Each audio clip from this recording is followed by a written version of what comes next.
各位校長老師，大家好啊！好多謝大家今日抽時間嚟參加我哋嘅 AI 產品簡介會。咁希望今日嘅分享可以幫到大家更加輕鬆咁將 AI 帶入我哋嘅校園。咁我哋一齊嚟了解下今日嘅流程。首先我會同大家分享下啦，目前有邊啲三大政府資助可以幫到學校去採購翻我哋 AI 方案嘅。跟住落嚟咧，我哋會介紹翻 Rainbow One 嘅最新嘅 AI 功能啦，咁同埋一啲獨立嘅 AI 產品。咁如果學校咧有自己想發展嘅方向咧，我哋亦都非常歡迎嘅。咁會分享下係點樣透過校本定製或者係聯校共創嘅方式去配合翻大家嘅需要。咁最後咧，我哋亦都預留咗 Q&A 嘅環節。歡迎大家隨時交流同埋提問。咁事不宜遲啦，我哋嚟進入第一部分。我哋知道學校要引入啲新嘅科技咧，資金一定係大家最關心嘅問題啦。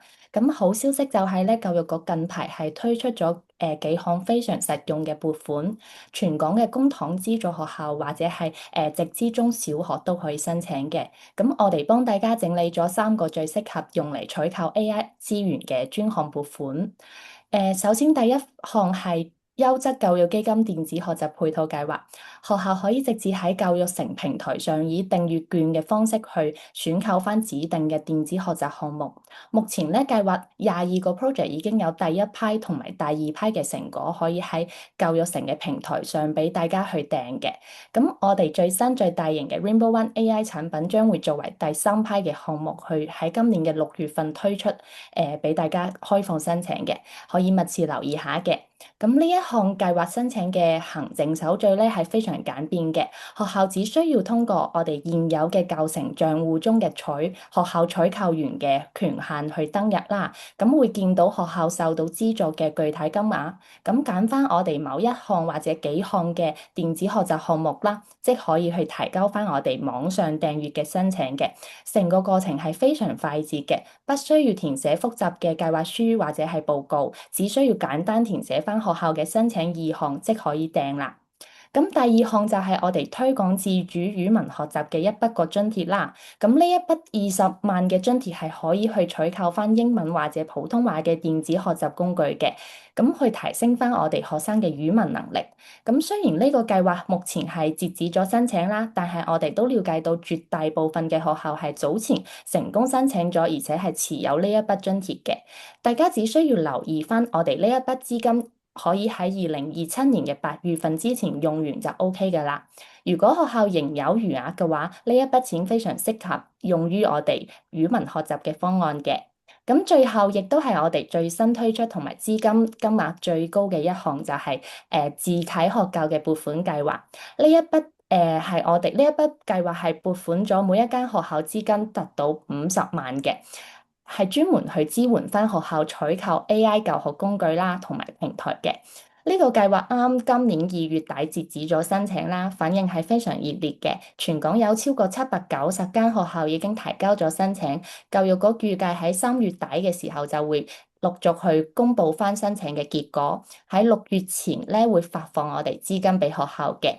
呢一筆資金都可以用到27到28學年，俾學校極大嘅彈性去長遠規劃翻我哋 AI 教學嘅發展。總結嚟講咧，啱我哋介紹翻嘅3個資助計劃都係可以完美的配合翻我哋產品嘅採購需求。學校可以善用翻呢啲政府嘅資源去輕鬆引入我哋 AI 嘅方案。咁至於我哋嘅產品具體有邊啲亮點呢？接下來我哋非常榮幸邀請到知識共享協會嘅總幹事張偉雄先生，為大家介紹翻我哋嘅 AI 產品，睇睇佢係如何去實際幫助翻老師減輕工作負擔，同埋提升翻學生嘅學習成效。張先生有請。好，大家好，我係知識共享協會嘅總幹事張國雄先生啦。咁好多老師都係叫我阿雄嘅啫。咁我哋好多嘢都就住會講一講 Rainbow One 嗰樣嘢先啦。其實呢個都跳咗去啦。我想咧講一講俾大家知道先。有一樣嘢咧，首先可能大家要分得比較清楚嘅啊，因為頭先我同事阿 Connie 佢都提到有好多 funding，又有好多產品，咁會有啲混亂嘅其實，咁所以咧呢一度我一定要講翻清楚少少嘅。我哋咧而家其實喺產品上嚟講，或者功能上嚟講，而家已經現成做好咗嘅嘢咧，咁係會有兩大類嘅。咁點解要特登提咧？因為我講完呢一部分之後咧，我另一位同事咧，佢會再話一話俾大家知咧。另外就係有啲學校期望個市面上未有嘅嘢，但係有啲學校已經期望緊，咦，可唔可以去做嗰樣嘢啊？咁嗰個咧就下一部分再講。我呢部分咧再講咧就係講翻而家已經有嘅嘢。而家有嘅嘢咧，而我哋亦都會再分兩大類嘅。第一類咧就係喺 Rainbow One 或者有啲學校咧係用緊 Rainbow Star 呢個平台。咁呢兩個平台咧，再簡單話翻俾大家知啦。其實兩個平台咧，基本上啲功能係一模一樣嘅，只不過個名唔同咁解嘅啫。即係我哋俾唔同需要，咁有啲學校會 Rainbow One，有啲用 Rainbow Star。但係如果你要用啲咩功能咧，兩邊其實一模一樣嘅。咁咧喺 Rainbow One 或者 Rainbow Star 平台入邊咧，我哋其實係會持續去增加一啲 AI 相關嘅功能嘅。咁雖然今日唔會好詳細介紹 Rainbow One 啦，咁但係簡單講兩句，Rainbow One 係一個電子學習管理平台。咁入邊本來咧，我哋以前做開咧係好多電子書啊，上堂互動啊，跟住數據分析啊，咁好多呢啲咁樣嘅功能喺 Rainbow One 入邊係啦。咁但係咧，其實呢幾年我哋都陸陸續續加緊好多啲輔助嘅功能咧，喺 Rainbow One 入邊。咁呢個係一類啦。另一類咧係一啲我哋同一啲合作伙伴去開發嘅一啲獨立嘅 AI 產品，即係話咧嗰個唔係喺 Rainbow One 入邊去用嘅，而係一啲自己一個獨立嘅一個平台同埋一啲功能。咁所以咧，啲戶口嘅處理咧，可能其實係會分開嘅，其實係啊。咁呢個日後有機會再講俾大家知。好啦，咁我先講一講 Rainbow One 入邊內建嘅功能啦。咁都有，我今日咧都未必有時間係逐個 step 咁樣去講。我今日都係自己俾個概觀俾大家知道咧，其實我哋係有啲咩功能喺入邊啦。咁第一樣嘢咧就係我哋係初步做咗一個 AI 生成電子書嘅。咁生成電子書咧，其實你就可以入啲資料入去啦，咁啊 gen 咗本電子書俾你睇啦。咁啊有字有圖咁樣啦，係啦。咁我俾條片大家睇下先。咁有用開 Rainbow One 嘅老師都知道啦，我哋有個叫工作間嘅地方咧，其實就係俾大家擺晒啲電子書啊、電子練習啊，同埋一啲即係而家可以 upload 檔案添啊，即總之嚟講就係你可以將資源擺晒入去。咁你想生成一本電子書嗰陣時咧，咁我哋係有個界面咧，俾你輸入翻啲資料嘅嗱，主題啊、標題當然要你輸入啦，科目啦、內容有幾多頁啦，每一頁或者每一句有幾多字數啦，咁因為可能即係大家都要睇翻學生能力嚟決定啲內容有長啊、短啊嗰啲咁。咁其他內容生成要求咧，其實你係可以打翻少少指引俾個 AI 想佢點樣生成嘅。咁跟住生唔生成埋圖片啦，因為頭先有提過咧，我哋係連埋本書，連埋圖片去生成。咁然後呢個咧，其實就係簡單學習重點。因為喺 Rainbow One 平台入邊咧，我哋都好鼓勵大家去用學習重點咧，而去日後數據分析嗰陣時咧，係用學習重點分析多過就淨係睇某一科單一個分數咁樣嘅。咁你入好咗啲條件之後咧，就撳右上角嗰個產生預覽。咁呢個時候咧，佢就會 AI 開始 gen 啦。嗱，咁其實咧，我哋會先 gen 咗啲文字俾你去睇咗先。如果你睇咗啲文字嘅內容咧，覺得唔啱咧，咁你可以重新再產生過。因為如果要再重新產生過呢啲時間快啲啊。咁但係如果你一次過會 gen 埋圖片咧，時間就要耐啲。咁呢度簡單俾大家睇一睇啦，入邊有內容啦，有題目啦。咁OK 之後咧，其實跟住就會撳確定咧。其實佢又真係會 gen 本書噶啦，咁呢度會 gen 本書。咁 gen 本書嘅時候咧，其實你就唔使 hold 住喺個畫面度，咁你唔使喺度等啦。因為其實 gen 書咧，我哋連埋圖片去 gen 咧，講真，即係 gen 圖片都要啲時間。我跳後啲啦，所以好啦，咁gen 咗本書出嚟啦，即係大家用個 Rainbow One 咧，就知道我哋有個好似 PowerPoint 咁樣嘅編輯電子書嘅界面啦。你見到噶啦，其實我就 set 咗個 topic 要打招呼咁簡單先算啦。咁佢其實係 gen 一本電子書俾你，最終即係唔係你用出面嗰啲 AI 咧，就淨係 gen 一段字俾你咁樣，你自己又要 copy and paste 入啲 software。因為 Rainbow One 入邊咧本身已經係有個電子書編輯嘅功能。咁你見到咧，其實佢會 gen 本電子書出嚟啦，頭先有啲圖片喺度啦。咁亦都會有埋啲練習題喺度嘅。咁個練習題咧，亦都當然係就住你個主題啦。咁暫時就有幾款嘅填充題啦、選擇題啦，係啦。咁就咁啊，成本書咧，其實簡單嚟講咧，即係你有需要，你當然可以再一啲啦。但係咧，你其實咧根本上就係已經即刻可以派俾學生㗎啦。咁翻翻轉頭俾大家睇嚇，佢會 send 埋圖片俾你，其實。咁你可以編輯翻咁，但係點解呢度要花少少時間再講咧？即係我哋都知道咧，AI gen 嘢咧就好叻啦，但係個問題係佢了唔了解你個學生嘅能力咧？知唔知道發生緊咩事咧？咁所以其實咧，我哋做緊一樣做咗添啊，sorry 講錯咗，做咗一樣叫做 profile cut，即係我哋叫微履歷嘅嘢。其實係啲咩咧？就係咧，我哋喺 Rainbow One 平台咧，如果大家有用開咧，我哋每個禮拜咧，學生有做練習咧，其實我哋係不停咁收集緊啲數據嘅。咁咧，我哋做咗個功能咧，就係每個禮拜佢將每一個學生每一科嘅數據總結咗，就會產生咗一張類似嘅畫面，見到呢啲咁樣叫 profile card 嘅嘢。咁呢一個 profile card 咧，就係我哋係揾個 AI 做總結啦。總結咗其實話個學生上個星期做完嗰啲練習，嗰啲分數係點啊？有邊啲學習重點個表現係點啊？咁會個 AI 會有個總結嘅。咁總結咗之後咧，其實我哋每次會 gen 一啲新嘅電子書嗰時咧，會將呢啲總結啦，加埋我哋其實有個履歷嘅功能嘅。其實咁呢個今日未必有時間俾大家睇。咁履歷係啲咩咧？就包括咧，其實有個界面可以入晒嗰啲學生嘅背景資料，例如佢係咪有學習困難，佢係咪參加過啲咩校內校外活動，有冇啲咩特殊學習需要嘅特質。咁咧加埋其實大家嘅課程要求咧，我哋係擺翻晒落去咧，先至再 gen 本電子書。咁所以點解要咁做咧？我哋就係希望咧 gen 出嚟嗰啲嘢咧係更加貼合學生嘅需要，係啦。即係佢 gen 嘢當然好叻啦，但係啱唔啱你啲學生用咧？咁所以我哋會有一個咁樣嘅設置喺度嘅，其實係咁呢個就整體嗰個AI gen 電子書個功能啦。好啦，第二樣嘢咧就係 AI 生成電子練習。嗱，其實電子練習咧係我哋 Rainbow One 入邊一個新嘅格式嚟嘅。佢同電子書個格式有啲唔同嘅。電子書咧佢似 PowerPoint，你可能砌嗰陣時又要要執嗰啲大細啊，又要擺下位啊，又要分頁啊。咁我哋都知嘅，老師個案都覺得即係要花時間去做咯。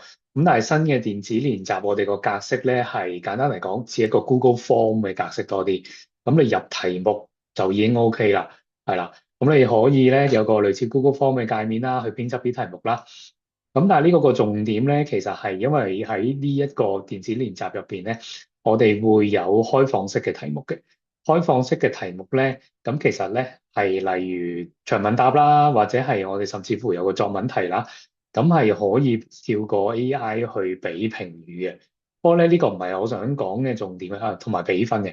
不過呢個我唔係我想講嘅重點，我想講嘅重點咧，其實就係我哋咧亦都有個功能咧，喺呢一個新嘅電子練習嘅格式咧，就亦都係類似頭先㗎啦。你輸入一啲資料啦，或者一啲係想要嘅內容嘅方面，例如要幾多條題目啊，啲文字多定少啊，咁你咁樣入晒落去之後咧，佢就會產生到一份，都係預覽下啦，然後你就產生到一份電子練習出嚟㗎啦。咁呢個電子練習咧，亦都好多設定啦，你可以配翻學習重點啊，可以 set 翻啲分數啊咁樣嘅，其實係啦。咁啊，電子練習佢用 AI 產生就當然相對簡單啲啦，即係唔使即係好似頭先電子書咁咧，即係要改好多頁啊，要砌 PowerPoint 啊，要砌啲 template 係咪個 heading 靚唔靚啊？咁啊，電子練習就快啲嘅。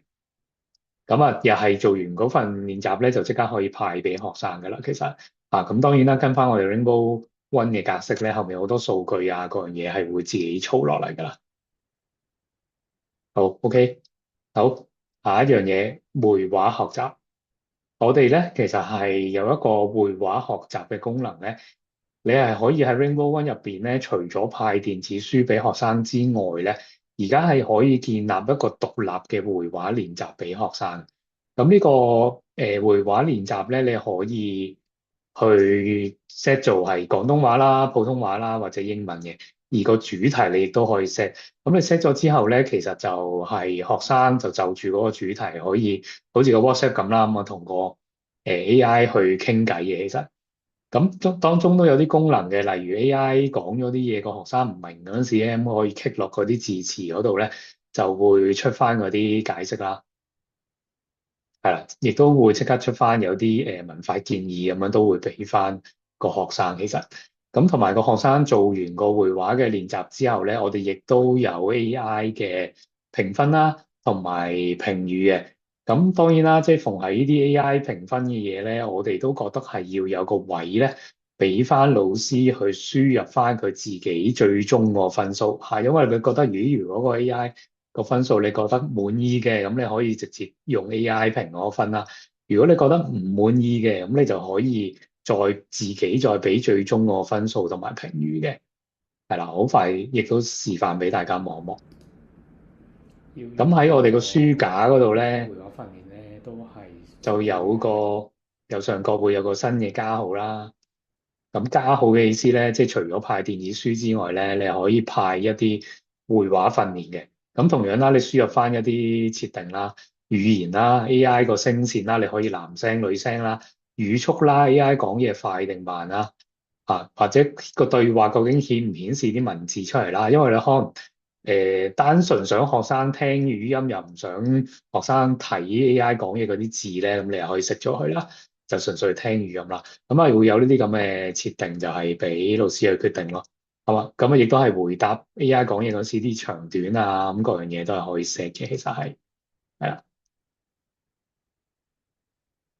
好啦，咁啊派俾學生啦，派俾學生咧，學生就可以做啦。佢嗰個説話咁例如 AI 就開始同你講嘢，咁呢個係討論香港的食物咁樣先算啦。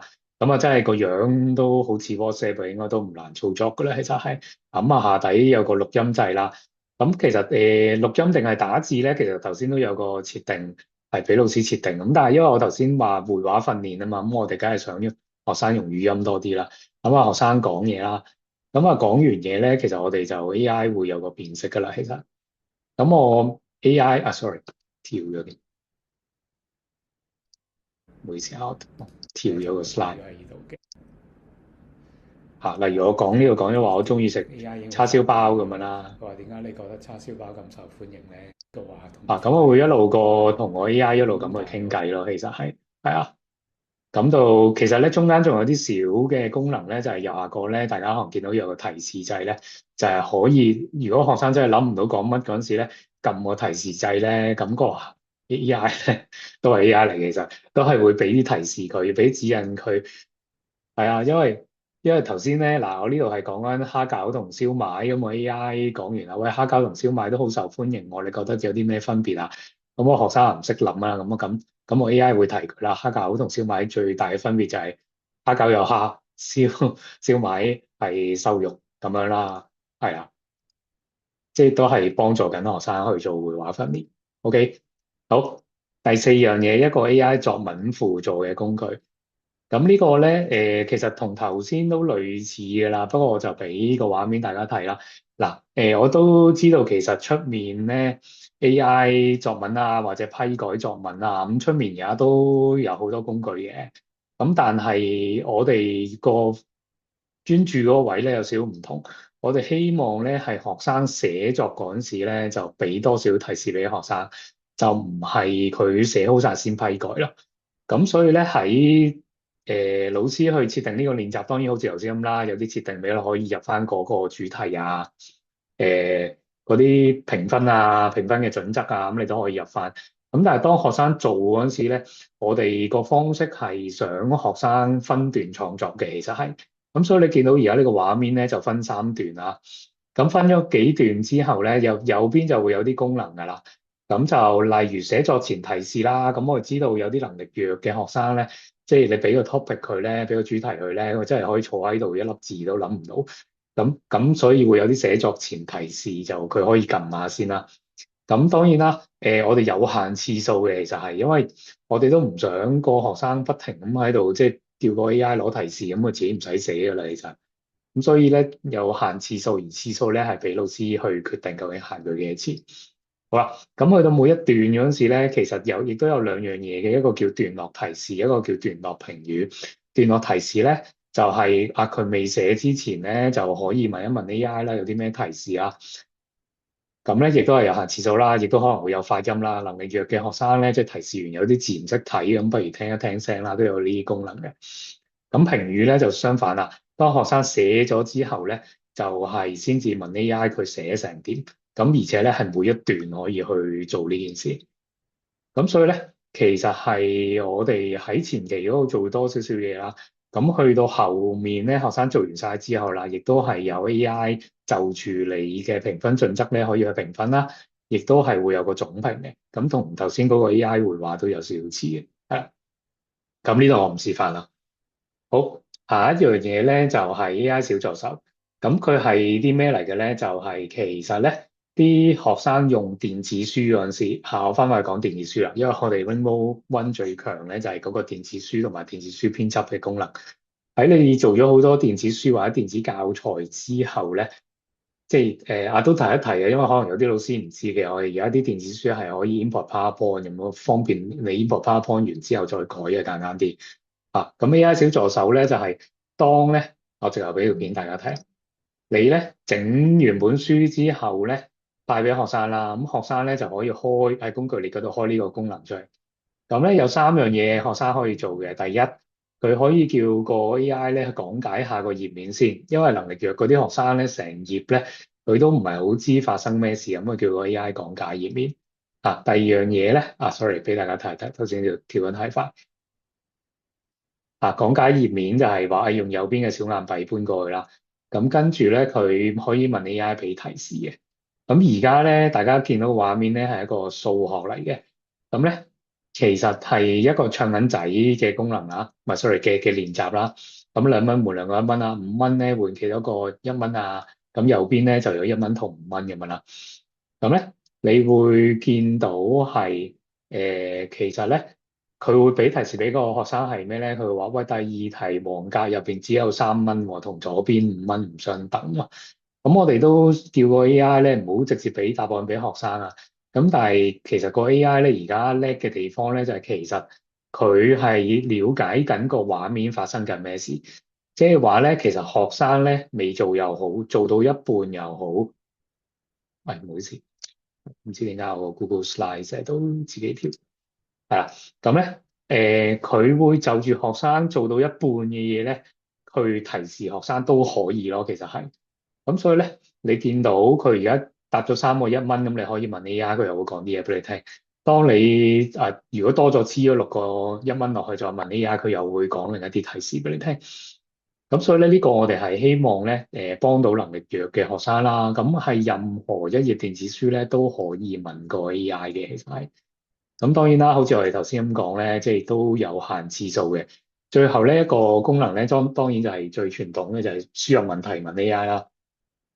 咁佢可以打啲字就去問 AI 啦。咁當然啦，因為如果有次數限制嘅時候咧，咁學生要點樣去問個 AI 咧，都係一個技巧嚟嘅。其實例如頭先問咗條問題係話我有冇做錯啊？咁佢都係嚟叫你檢查下黃色格先啦，好似唔一樣喎咁。咁同埋頭先咧，翻返轉頭啊，頭先咧，如果去問問題嗰陣時咧，係可以用語音嚟去問。咁佢用語音問咧，當然要 set 翻佢係粵語啦，定係英文啦，定係咩啦？好，咁呢個講完啦。我哋仲有做咗啲新嘅體感遊戲啊，係啊。其實體感遊戲點解話都關 AI 事咧？其實呢啲背後都係啲 AI 嘢嚟。即係你見我個人咧入咗個遊戲入邊咧，有個超人嘅面罩咧黐住我塊面，咁我要用個面罩嚟搭遊戲。呢啲都係啲 AI 嘢嚟嘅，其實即係佢要 detect 緊我個人喺邊啊，入個頭喺邊啊，咁先黐翻個面罩俾我咯。咁我哋有啲咁樣新嘅體感遊戲，咁有機會先再慢慢再講啦。咁只係想大家記住一樣嘢啫，我哋嚟緊做咗好多新嘅廿幾款遊戲咧，呢啲遊戲全部都係可以改題目，甚至乎係可以改圖片嘅，即係話咧頭先嗰個面罩咧都係可以改咗佢，你自己 upload 翻張圖啦。咁你係咯，而家張圖好簡單嘅。好，咁另外咧，我會跳落去講一啲我哋叫做獨立嘅產品啦。嗱，頭先我一開頭有提過咧，我哋有兩款嘢嘅，一款咧就係喺 Rainbow One 或者 Rainbow Star 入邊一啲我哋叫做內建 AI 嘅功能，另一種咧就係一啲獨立嘅產品。啊，咁獨立嘅產品咧，第一款咧就係一個叫 My AI Buddy 嘅產品。咁佢係一個英語會話嘅課程嚟嘅，咁你見到佢係我都係俾 video 快啲俾大家睇啦。咁佢係啲咩咧？咁入邊有英文嘅課程啦，咁小一到中三嘅課程都有晒喺度噶啦。啊，即係呢啲我就唔同 Rainbow One 啦。啊，即係點解咁講咧？Rainbow One 就即係當然 Rainbow One 都有啲預設教材喺入邊嘅，咁但係 Rainbow One 就老師可能要自己去設計個英語 course，咁但係呢度已經唔係啦，咁成個 course 俾晒你嘅。咁你見到入邊有好多 task 啦，咁可能係讀字嘅 task 啦 ，restaurant 咁樣啦，可以聽聲啦，可以快，即係個 AI 講嘢可以快慢啦，係有詞語解釋啦。Restaurant 撳落啲字可以解釋啦，咁學生錄音啦，跟住讀啦。咁讀完之後，其實就會 AI 判斷嘅啦。其實咧呢個背後咧，我哋係會記錄晒學生嗰啲發音啊、準確度啊、流暢度啊。咁去到後面就讀句子啦。咁讀句子咧，我跳快啲啊！讀完句子咧，其實佢會即刻評你邊啲字讀得啱啦，讀得錯啦。咁其實每次做完會有啲星星啦，咁會話翻俾你知，呢個就係我頭先講啦。其實背後評緊好多嘢嘅，即係例如 pronunciation 啦，有 accuracy、completeness 同埋 fluency 啦。咁如果係去到一啲即係自由講嘅 exercise 入邊咧，會評你啲 grammar 啦、vocabulary 啦，同埋我哋將教育局嘅一啲 speaking skills 咧擺咗入邊，咁佢都會評分嘅。其實係。咁仲有咧就係後面會有個 presentation 嘅練習咧，就係直頭係啲學生咧出嚟 present 30秒或者幾多分鐘咁。咁咧佢 present 完之後咧，我哋係直頭係會有一個 TOEFL 嘅 rater 嘅，其實係啦，因為咧我哋個 partner 係即係專做開 TOEFL 啦，咁 TOEFL 係可以 map 到個CEF file 咁樣啦，咁係會 map 到一啲 TOEFL 嘅 scale 咧，就幫大家去評量學生表現嘅。咁後面有啲有趣啲嘢就係學生賺到星星可以換 avatar 啦，咁後面有晒啲圖表俾大家睇啦，同埋咧學生咧每個星期玩完啲即係課程嘅練習咧，仲可以入 free chat 咧，free chat 咧就係其實會根據個學生咧喺邊啲 topic 可能比較弱少少咧，就俾佢同個 AI 去自由咁樣去傾偈咯，同埋去做一個對話咯，其實係啦，咁呢個就係 My AI Buddy 啦。咁My AI Buddy 仲有一個。另一邊咧，其實係有一個叫 Metalingua 咧，一個元宇宙嘅世界嘅。咁其實呢個遊戲世界咧，同頭先有少少唔同嘅。佢係有3個學生即時多人喺網上連線玩嘅遊戲嘅。例如呢個 Guess and Draw 咧，係例如4個學生一組咁樣先算啦。其中一個咧會做 host 咧，就係畫公仔啦。咁其餘嗰啲學生咧要用語音嚟去答嘅，因為佢都係屬於成個英語會話系列嘅遊戲嚟嘅。咁另一個咧就喺 Junhu 咧，就係個 host 咧，佢會收到一個英文字，咁佢就唔可以講嗰個字出嚟，佢要諗辦法咧係描述翻嗰個字，用英文描述翻出嚟，都係用語音嘅。咁但係咧，其他同學咧只能夠憑住呢啲咁樣我哋叫 hints 嘅一啲卡仔咁樣，就估翻正確嗰個字咯。咁呢啲我哋睇官課咧，即係啲學生都玩得好刺激嘅，其實。第3個就 AI Hamming 啦，Hamming 就係以往嘅一個遊戲，就係有張圖有啲字，咁你用語音估翻啦。咁呢個我就唔再 show 出嚟啦。另一個產品去到呢一個亦都係一個獨立嘅平台嚟嘅，佢係叫 QTCS 啦。佢係將大家咧舊嘅工作紙咧變咗做頭先我曾經有提過嘅電子練習嘅，其實係因為大家而家可能好多紙本工作紙都仲係 Word 啦或者 PDF 啦。咁其實我哋係用緊 ChatGPT 新嘅語言模型啦，咁佢會幫你辨識你個 work 入邊嘅題型，包括填充題、選擇題、是非題、短答題、長答題，然後你自己可以再加入一啲影相題、錄音題、自由書寫題，同埋而家有拍片題添。係啦，因為我諗大家傳統嘅紙嘅工作紙咧就未必有錄音題啊嗰啲咁，你自己可以再加上去，咁做下工作紙都可以用錄音嚟去答。咁而且咧開放式嘅題目咧，例如係一啲長答題咧，或者作文題咧，好似頭先咁講，係會有 AI 評分啦，而且亦都係會有一啲咧評分嘅貼紙咧，你可以貼落嗰個學生嗰個頁面嗰條題目嗰度嘅。可以喺上面做啲 marking 啊嗰啲咁樣嘅，係啦。OK，咁啊好多數據圖表俾大家睇啊，呢度唔講太詳細啦。好，咁跟住啦，仲有一個獨立嘅產品咧，就係呢個叫 AI 普通話。AI 普通話咧就係一啲練習咧，電子練習混合埋一啲同 AI 去做一個會話訓練嘅功能嚟嘅，其實係。咁咧入邊我哋會有小一到小六嘅課程啦，咁成個課程入邊咧係跟教育局嗰個課程去做嘅，而且係跟住我哋即係好多年前出嗰個共享普通話嗰個電子教科書嚟出嘅，咁所以咧嗰個係經教育局審批啦。咁雖然呢個唔係，但係之前嗰個電子教科書係咁，所以咧但係啲內容咧係配合緊嗰個成個教育局喺普通話入邊個課程框架嘅，其實。咁學生咧係要做啲練習啦，呢個可以俾少片大家睇姐，你好。嚇。咁啊好開心啊！我是你的每次入嚟普通話咧，老同師，AI 先傾很幾個高偈先興能啦。和你一起學聽唔習明嘅普通 AI 話，講嘅嘢又係可以 click 我落去睇會幫啲字詞助你記，解釋啦。會很有趣。咁咧入到去係要做啲拼音嘅練習啦，機動遊戲可能聽下聲啊。咁咧我哋有埋英文解釋添。咁你撳一撳個字詞咧，咁係會我哋有個拼音鍵盤啦，下底例如呢個今次要入聲調嘅，甚至乎要入翻個標調位置嘅。咁我哋有啲專門設計嚟係普通話輸入拼音嘅鍵盤嘅，其實係啊。咁後面咧呢個要掃一掃啊。咁咧其實入邊有啲語音練習嘅，做啲咩咧？例如個學生咧讀機動遊戲呢幾個字啊。咁讀完之後咧，我哋有一個語音評測。咁佢讀完之後咧，我哋用緊科大訊飛最先進嗰個 engine 咧，就評佢個分數啦。跟住咧就係佢啲流暢度啊、發音啊，同埋每一個字咧個分數都有嘅。同埋注意咧音素係啲咩？即係你聲母韻母聲調邊樣嘢讀錯咗咧，咁啊會話俾你知嘅。其實係啊。咁然後咧之後又係會有啲統計嘅數據。好，跟住示範埋呢個故事接龍嚇。咁呢個係我哋諗嘅一個遊戲啦。就係俾個學生咧同個 AI 去傾偈啦。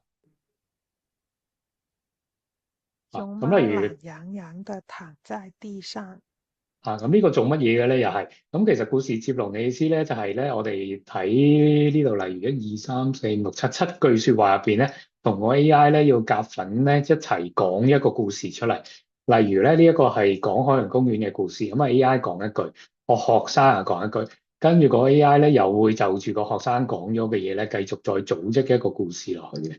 咁呢個咧就係我哋去好多學校咧都好受歡迎，就係呢個位咯，即係覺得好好玩啊！一齊用一個會話嘅方式去組織一個故事出嚟。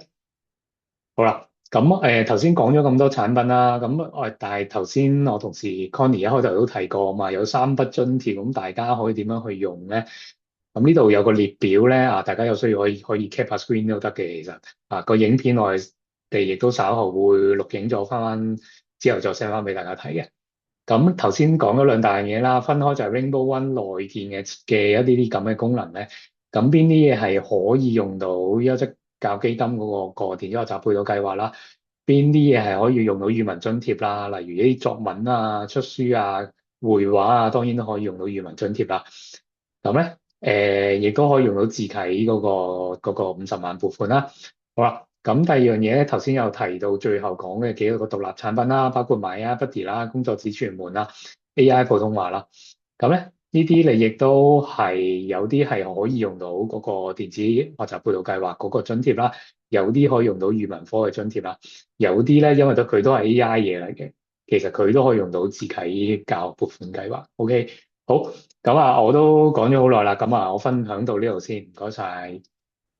好，大家好啊！咁我咧就係知識共享協會嘅 Rachel 啦。咁咧咁阿紅都講咗好多咧，我哋嗰啲已經有嘅產品啦，大家可以即刻買嚟用啦。咁但係咧，其實因為有嗰個50萬撥款啦，咁其實都去咗好多學校，其實同咗好多唔同嘅校長啊、主任老師啊去傾下，其實有冇一啲校本定製嘅 AI 方案咧？或者多過一間學校、幾間學校，甚至10間學校一齊夾埋，大家出一啲錢，一齊有一個叫做聯校共創嘅方案，又有冇得諗咧？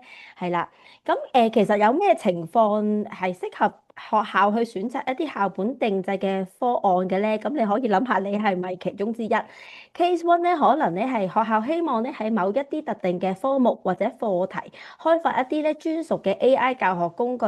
但係現時咧發現咧喺市場上面未有產品可以完全覆蓋你哋嘅需要嘅。咁 case two 咧就係話，可能學校咧特別啲，有咧一啲特定族群嘅學生，譬如好似有大量嘅非華語學生啦，或者你哋係屬於特殊學校有啲即係 SEN 學生，或者其他有特殊學習需要嘅群體咧，需要咧提供呢一啲有針對性嘅 AI 教學嘅平台嘅方案嘅。咁同埋咧，可能學校咧有一啲嘅case three 就係有啲特別嘅理念啦、教學理念或者課程架構，希望咧有一個 AI 工具咧完全可以配合到咧你哋嘅流程，而唔係話緊局個平台係咁，但係要老師就係啦。咁可能你哋就係想咧唔想要求老師就，反而係個平台咧係可以完全滿足到咧老師嗰個教學需要嘅。咁 case four 咧就可能係咧學校咧喺度規劃緊一個全校範圍大規模咁樣推行一個 AI 教學，需要一個咧度身訂造嘅整合方案，係啦，包括系統對接啦、數據互通啦，或者教師培訓等等嘅。咁你哋會唔會係其中一個 case 咧？係需要覺得啊，我都需要呢個校本定製方案喎。咁咧，其實都on and on，其實都係去緊啲學校同緊大家去做一啲嘅proposal 啦。咁我哋其實都有4個主要嘅流程嘅。咁首先我哋一定係會去到學校或者喺線上面安排一個會議啦，了解咧其實學校你哋教學有咩痛點啊，有咩需要啊，學生有冇咩特性啊，或者期望或者目標。咁溝通完之後咧，我哋咧就會提交一個咧度身訂造嘅 proposal 啦，包括功能規格啦、嗰個時間表啦，或者報價啦。咁學校 confirm 咗之後咧，就可以開展個 project 㗎啦。咁我哋嘅技術團隊咧就會進行開發，期間咧做到咁上下咧，就會俾老師啦去咧參與測試，咁俾翻啲 feedback 我哋，確保咧我哋嘅成品咧能夠完全符合老師嘅教學需要嘅。咁完成咗之後咧，我哋亦都會咧將個系統咧個部署去到學校個環境咧係一定用到嘅情況下啦。咁我哋會去到校做培訓，亦都會提供操作指南。咁咧線上線下咧都會繼續提供咧呢個技術支援嘅。咁咧我哋其實呢段時間咧，其實都同學校咧，我哋都有好多 brainstorm 咗嘅方案，其實係構思緊，有啲已經 post 緊proposal 啊各樣啦。咁今日咧就想介紹咧兩個唔止呢兩個嘅，但係我哋其中兩個咧，我哋係同唔同嘅學校咧一齊去 brainstorm 緊一啲嘅即係平台 AI 平台係啦。咁其中一個咧就係呢個 AI 小學數學課程平台係啦。咁其實學校咧都想咧可以有一個叫做AI 幫手生成一啲數學練習嘅平台，係啦，咁智能化啦、個人化啦、互動化啦。咁呢個平台咧有4大特色嘅。咁首先咧係可以匯入咧小學數學課程大綱啦。咁所以咧令到 AI 咧去生成嗰啲練習咧能夠認知同埋符合咧小學課程所有嘅學習重點嘅。好啦，咁第二個特色就係 AI 咧，佢生成咗嘅練習係符合呢個學習重點，咁同埋咧係可以準確地咧符合到咧學校嘅教學大綱嘅。好啦，咁同埋咧第三個就係咧咁數學科有好多圖片題㗎嘛，咁我哋亦都希望可以支援到啲圖片題啦，同埋本身我哋平台都有好多嘅互動題型嘅，咁亦都希望可以生成呢啲互動題型啦。咁最緊要就係可以提供即時答案核對啦，同埋做數據分析嘅。係啦，咁你見到咧，其實當 AI 咧去生成啲練習嘅時間咧，咁其實因為已經有好多學習重點啦嘛，咁嗰啲題型咧係能夠連結呢啲學習重點嘅，咁系統咧可以自動生成練習啦，咁嗰啲題型咧可能係簡答啊、選擇題啊、長問答啊等等，咁平台可以提供答案啦、自動核對啦。咁我哋最理想咧，就梗係可以加埋 TSA 啊、PS1 啊嘅出題練習模式咧，俾老師咧生成嘅時候咧，就自動已經係嗰個 format 咧就最便利啦。咁數學科其實都好多圖片題嘅，咁例如平面圖形啊、立體啊、立體圖形啊、長度啊、重量啊、容量啊等等。咁其實咧，我哋都希望可以train AI 咧去生成呢啲嘅圖，俾老師去出練習去用啦。咁喺合作嘅過程咧，都需要收集咧學校嘅工作紙嘅圖咧嚟做範例，去範本嘅訓練 AI 咧，去能夠生成合適用嘅應用題圖片咯。咁但係不得不提咧，就係因為我哋本身平台咧已經有好多嘅互動題型，已經超過35款㗎啦。咁咧，我哋其實亦都咧可以咧將呢啲即係互動題型俾老師咧可以去選擇嚟生成題目啦。咁等老師可以設定一個數式範圍，等 AI 咧可以喺呢個範圍裡面咧自動生成一啲嘅互動練習題俾學生咧去即時去作答嘅。好啦，咁已經生成咗練習咯喎，咁當學生作答嘅時候咧，其實老師咧係可以開放個權限咧，俾學生喺遇到問題嘅時候咧，可以去問下呢個 AI 小助手嘅意見啦。頭先阿紅都講咗啦，學生可以輸入問題又得，叫 AI 講解頁面又得，或者係做到邊一題啊唔識做喎，遇到困難喎，佢亦都可以咧叫 AI 咧俾提示佢咯。咁學生咧，其實係可以咧，揀AI 嘅指導語言啦，中文又得，英文又得，普通話又得，睇繁體字又得，簡體字又得，係啦。咁甚至咧，佢問咗好多條問題之後咧，其實咧 AI 咧係可以咧儲晒學生嗰個問題啦，同埋 AI 嗰個即係嗰個回應啦。咁其實老師都可以查翻佢哋嗰個對答嗰個記錄嘅。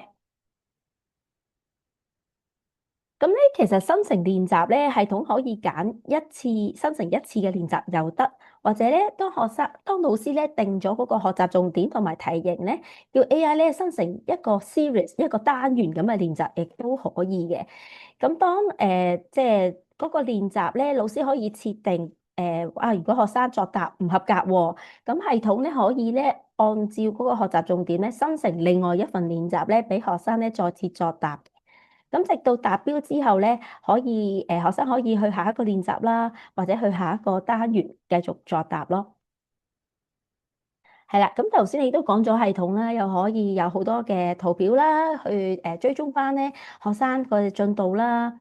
咁最緊要咧，其實因為數學題咧，其實都有難嘅題目，有易嘅題目啦。咁其實呢啲概覽分析咧，其實係可以俾老師同埋咧學生咧掌握翻咧自己咧喺唔同題目上面咧嗰個即係表現啊，或者個應對嘅能力嘅。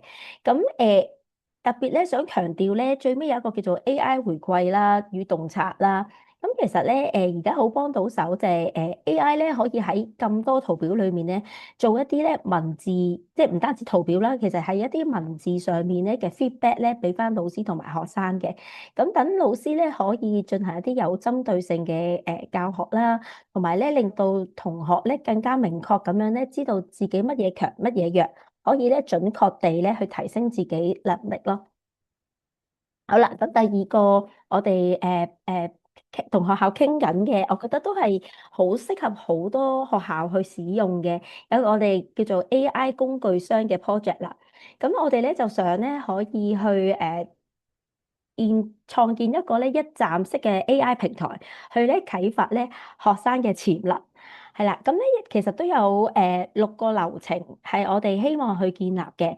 咁首先啦，呢個平台咧，其實就可以俾老師咧去設定專題研習活動嘅主題啦。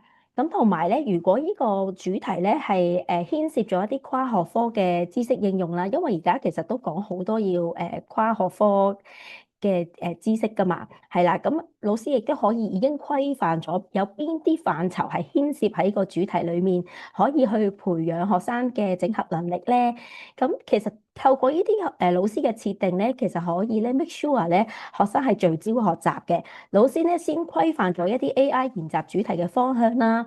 咁咧引領 AI 咧可以連結咧唔同嘅學習重點，跟住咧帶領學生咧進行咧跨學科嘅知識探究，係啦。咁因為咧其實老師已經設定咗個主題，同埋佢係橫跨咩學習重點，同埋有啲乜嘢嘅跨學科知識應用咧。咁所以咧個 AI 咧同學生嗰個應對咧就會更加聚焦咯。好啦，咁佢下一步咧就係學生咧可以咧運用AI 唔同嘅工具咧去做一啲嘅智能嘅資料搜集啦，同埋咧去做整理嘅。咁甚至咧喺個溝通嘅過程，學生咧可以得到即時嘅支援啦。咁 AI 咧就可以去俾提示佢啊，俾解釋佢啊，就減少咗學生做下覺得好難啊，我唔做啦嗰種咧畏難而放棄嘅情況咯。好啦，咁其實當學生去按住個主題做完資料搜集咧，咁佢一定要展示佢嘅成效噶嘛。咁我咧其實亦都可以透過平台咧有一啲多元化嘅學習成果展示。咁我哋平台咧希望可以提供好唔同嘅模板咧，俾學生咧可以展現佢哋嘅研習成果啦。例如可以創作繪本啦、創作標語啦、創作海報啦，甚至咧創作歌曲喎。咁咧好啦，咁佢創作完之後咧，咁最緊要就梗係要展示呢個去翻上一版先。咁最緊要咧就係可以展示嗰個嗰個評估係啦，展示嗰個展示同埋評估啦。咁咧AI 咧就可以咧譬如學生做咗出嚟，AI 咧就可以初步去評估個作品，俾翻啲 feedback 學生先係啦。咁可能佢就可以再修改啊，再調色啊。好啦，咁佢咧。到個 final product 出現咗咧，咁佢同學之間咧就可以去投票啦。咁亦都可以，如果係一個個人嘅作品或者係一個小組嘅作品咧，佢哋可以咧一齊去做翻一啲嘅反思啦。咁同時咧亦都可以咧加入咧老師嘅評語啦，同埋建議。咁所以咧成件事咧就係好完整啦，同埋好多唔同嘅角度可以加入喺個主題研習度咯。好啦，咁講下如果嗰個專題研習個主題嗰個展現方式係創作繪本嘅話，咁會有啲乜嘢流程咧？咁首先咧，咁當然可能透過 chatbot 啦。咁學生咧就可以即係同 AI 咧去討論，譬如嗰個繪本有咩主題啊、內容構思啊，咁啊傾住啊，咁去 brainstorm 唔同嘅 ideas 啊。咁 AI 咧其實佢有嘅角色咧就可以為學生咧去提供一啲嘅延伸問題啦，係啦，即係問住學生啦，等學生咧可以有多啲嘅諗法啦，同埋咧去提供一啲故事方向嘅建議啦，幫學生聚焦嘅，係啦。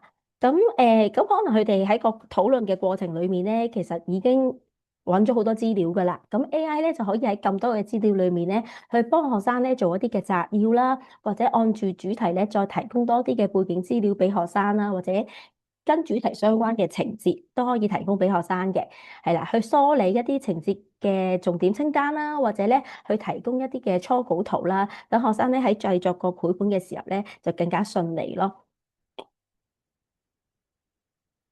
好啦，咁咧去到咧生成作品嗰個 session 啦，咁學生咧佢哋咧就可以輸入個故事大綱啦，或者做一啲角色設定啦。咁 AI 咧可以幫學生去做一啲文本啊，或者學生唔需要嘅，佢可以自己去創作嘅。咁而 AI 亦都可以咧提供一啲修改建議咯。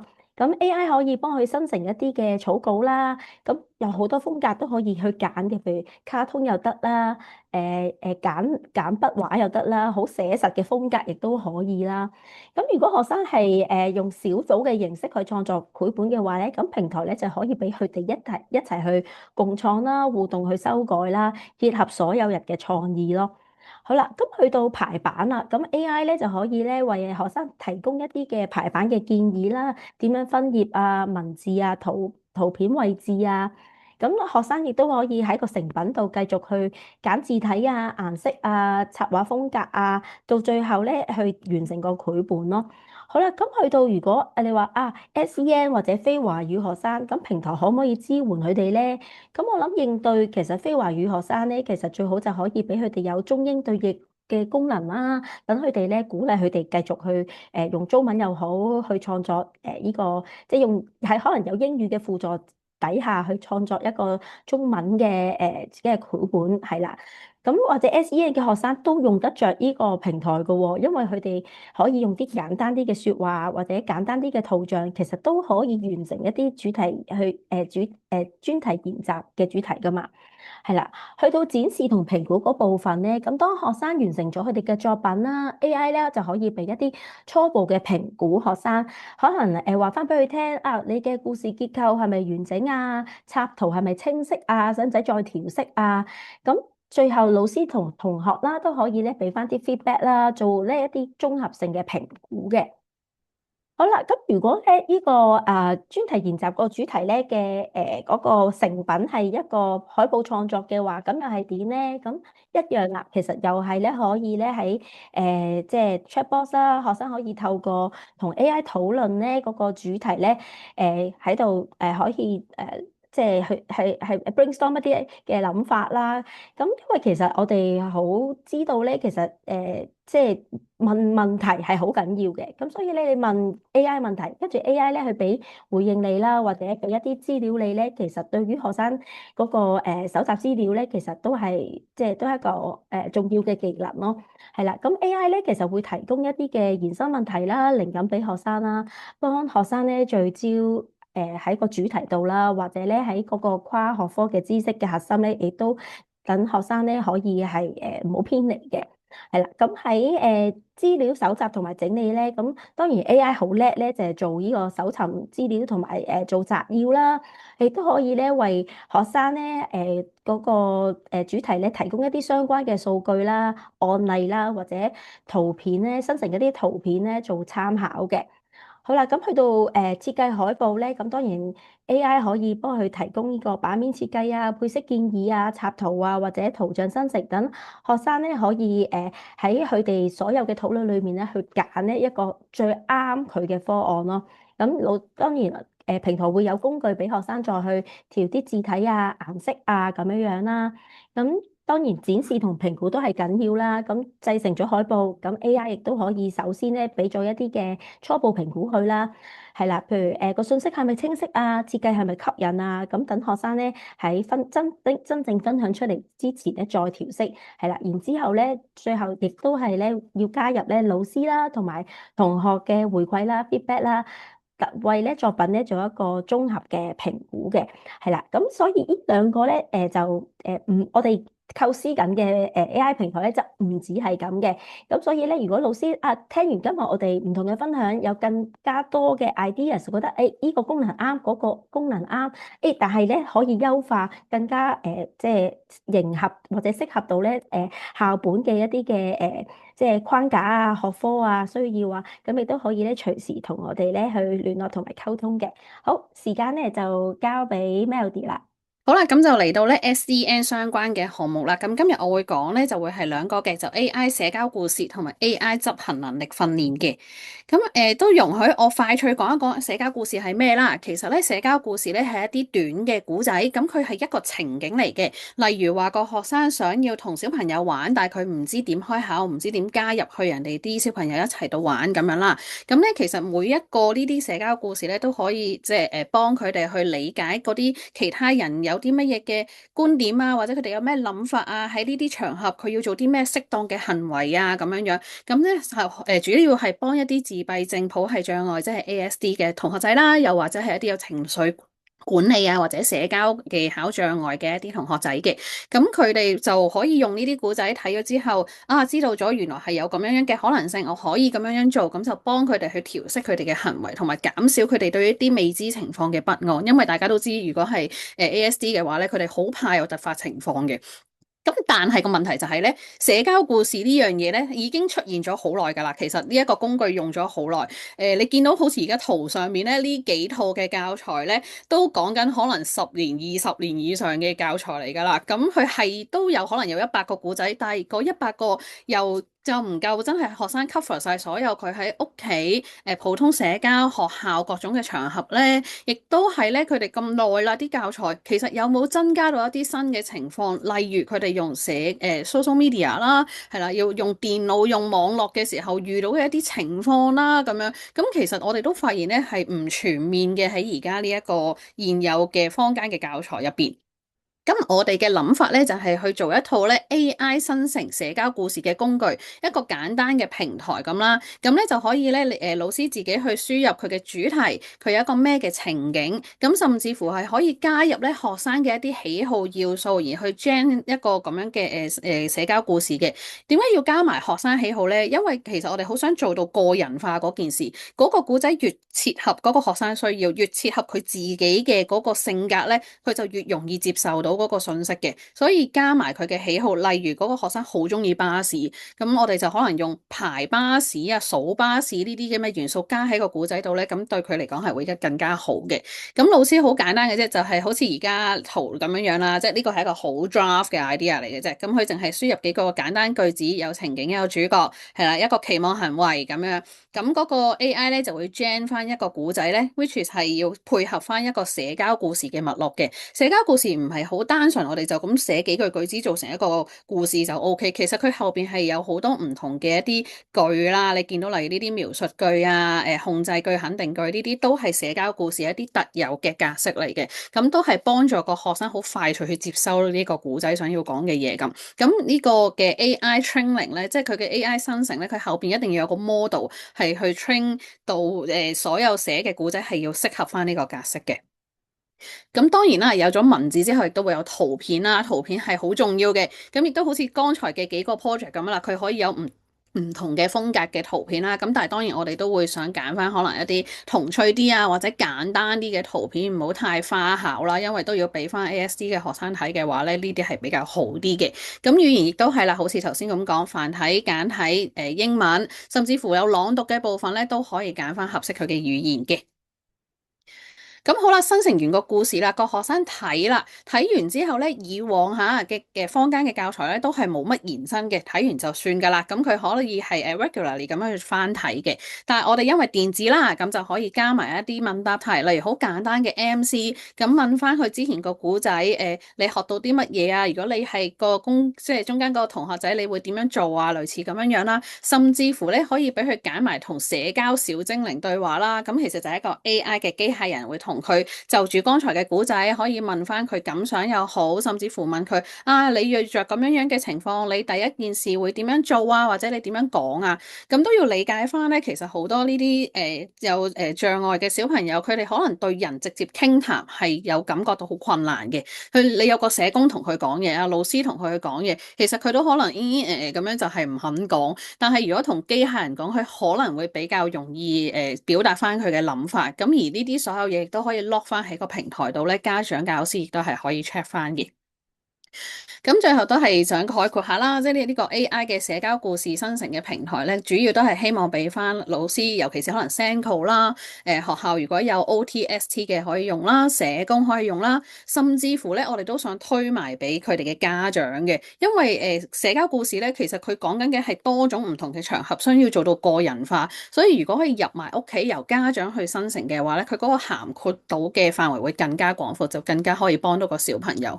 另外亦都可以有其他嘅可能性，例如話我哋可以加埋表情卡啦，等佢哋睇完個故仔可以揀佢哋個情緒啦，可以做個手機版啦，方便家長真係出街嗰時即刻有啲咩事，哎呀突然間有突發情況，俾翻一個啱嘅故仔，然後俾翻小朋友睇啦。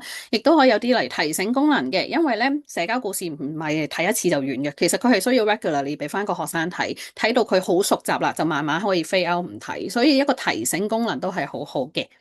咁呢個就係第一個我哋想做嘅社交故事平台。之後就係一個AI 執行能力訓練嘅平台啦。咁又要講一講乜嘢係執行能力訓練先？咁其實佢係一個咧透過啲策略啦，例如係一啲視覺提示啦，或者拆細啲任務啦，甚至乎係遊戲啦，咁就係幫個學生咧去提升翻專注力啊，好有計劃咁去執行嗰個任務嘅。例如好簡單，佢喺屋企或者甚至喺學校，佢要坐定定喺度做15分鐘功課。其實對於某啲學生嚟講，尤其是例如 ADHD 啦嗰啲係好困難嘅。咁呢個執行能力訓練咧，本身一般喺OT 啊或者社工其實都有做，咁但係喺坊間可能家長佢唔會好熟悉啦，或者可能平時唔係 SENCO 嘅老師可能亦都唔係好熟悉啦，但其實佢係可以幫到學生咧，可以好專注咁樣做完嗰件事，亦都減少咗佢一啲情緒嘅失控啊，咁或者有時有啲學生好拖延嘅，亦都可以減少呢個情況嘅。咁我哋咧就係希望做一個可以幫佢去做執行能力訓練嘅平台，亦都係咧可以俾翻家長啦、教師啦同埋學生三者都可以用到嘅。咁就幫佢去 set 咗一啲任務之後咧，個平台自動去拆解咗呢啲任務，做成一啲小報紙啦，咁樣叫學生咧跟住個步驟一個一個咁樣去做，完成嗰件事嘅。咁大概咧可以望下成個流程係點啦。咁首先咧需要家長或者老師去創建一個任務先，例如我想佢做抄寫同造句練習咁樣樣。咁你可以 set 完個標準啦，甚至乎係 set 埋嗰個學生佢可能係邊方面能力比較差啦咁樣。咁個 AI 咧就住呢啲資料就去生成一個步驟啦。嗱，例如呢度寫住要準備好你嘅課本作業文具，擺咗喺台度先。咁然之後你要閱讀佢嘅內容，要知道你要做咩問題。然後你第一件事做咗個抄生字先，佢將所有嘅任務拆得好細，同埋咧每樣嘢會同你去計時嘅，咁就可以幫翻個學生咧逐件事咁樣去做啦。咁同埋咧，你亦都可以喺個任務完成之後咧，唔係，因為喺佢個set 完個任務之後咧，你可以 set 埋個獎勵啦。例如設定個學生完成一件任務就可以有1粒星星，咁設定為你有啲咩獎勵係幾多粒星星可以換嘅咁。咁當然唔一定係實體獎勵啦，你話俾佢screen time 15分鐘嗰啲咁樣都 OK 嘅，係啦，家長應該就會好熟悉呢樣嘢噶啦。咁去到學生層面咧，就係當佢要做嗰件任務啦，例如佢就係要做呢個中文嘅功課啦，咁佢就可以去翻呢個平台，通常都係 web 版啦，好簡單地。咁然之後咧就 click 嗰個任務，跟住咧佢就開始計時啦。你見到會有嗱第一步你要做乜嘢，咁要同佢計時。佢每做好咧就去 tick 嗰個任務，即係我做完啦，咁就落下一個 step 咁樣樣啦。咁做晒嘅話咧就會話啊你好叻喎，咁就完成咗任務啦，你有幾粒星星，咁然之後佢就可以攞嗰啲星星去換剛才講嘅禮物啦。咁而當學生真係做完啲任務咧，家長隨時都可以睇翻個平台入邊嘅一啲 summary 啦，你可以見到啊佢 total 做咗幾多個任務啊，佢有幾多個 percent 可以完成咗嗰個任務啊，甚至乎咧其實學生中途如果佢去到邊個 step 有困難咧，睇翻前面呢度，其實呢度有一個掣係話我要請求幫助嘅學生去到嗰個位，覺得要幫助 AI 可以即刻俾啲顯示佢點樣做好嗰件事。咁如果佢 click 咗呢一個 function 嘅話咧，家長呢邊嘅 summary 都會見到佢有求助咗幾多次啦，亦都可以睇翻究竟佢係邊個任務或者邊個 step 佢有求助過啦。咁你就可以理解翻原來呢個學生佢其實係邊一 part 係能力稍遜嘅，佢真係需要多啲嘅 training 咁樣樣嘅。係啦，咁整體嚟講咧，就係都係一樣啦。呢個系統都希望可以幫到教師啦、SENCO 啦、OT 啦、社工啦、家長啦都可以用到嘅。咁最主要就係希望可以幫佢哋去做呢一個嘅訓練，主要就係提高翻佢哋嘅專注力啊，做咗佢哋平時覺得好悶、好唔想做嘅一啲任務嘅時候，我哋可以提高翻佢嘅動機啦，俾啲獎勵佢咁樣樣啦，等佢成件事就變成係好似個挑戰咁樣樣，咁啊有多啲動力去做，亦都咧希望用佢哋後邊嘅一個 summary 俾翻家長或者教師去睇翻呢個學生嘅表現，理解翻佢哋真正需要咁樣樣嘅。好，咁呢個就係主要嘅 SEN 嘅2個功能啦。咁都係睇下學校會唔會有興趣，大家一齊去 develop 啦。即係呢個都係一個 brief idea 嚟嘅啫。有啲乜嘢意見咧，可以隨時加落嚟咁樣樣嘅。好，咁我知道咧，最後就係我哋有一個嘅問卷，同埋會有一個嘅其實呢個有個嘅對比表，咁就係睇下大家可以用咩撥款啦，係啦，就係頭先講嘅所有嘢，基本上你個自溪教學咧都係用得嘅，係啦，同埋最後我哋會有個問卷調查嘅，同埋咧都知道主持準備咗有個投票係咪咧？係啊係啊，我而家啟動咗個投票嘅，咁如果大家咧有對我哋頭先，咁都感謝我哋頭先三位同事嘅介紹啦。咁如果大家有啲對我哋啲聽完之後產品啦，同埋對我哋啲功能有興趣嘅話，可以剔一剔啊，喺我哋嘅投票位嗰度。係啦，我有 OK 有見到㗎，係啊係啊，有見到大家投緊。即係唔需要話你一定呢一刻我就決定要做呢樣嘢咁樣樣嘅，純粹係睇下大家個意向，覺得比較有興趣係邊樣嘢係啦，多選嘅，咁大家可以揀你頭先聽過所有嘅嘢，你覺得學校都比較可能喺呢方面有興趣嘅，大家有意欲可以再去傾下點樣去發展嘅話，咁就可以剔一剔啦，係啦，都嗯。我哋可以即係集到多啲學校嘅意見，咁如果大家有都幾多間學校係想做同一件事嘅，咁我哋就可以集合大家嘅能力，咁一齊去開展呢件事啦。冇錯冇錯。咁個問卷點樣樣啊？問卷大家掃一掃，然後咧其實都係填翻大家感興趣嘅位啦。咁我哋如果之後咧，或者大家想撳埋一齊做啲功能啊，或者係產品啊，我哋都會聯絡翻老師嘅。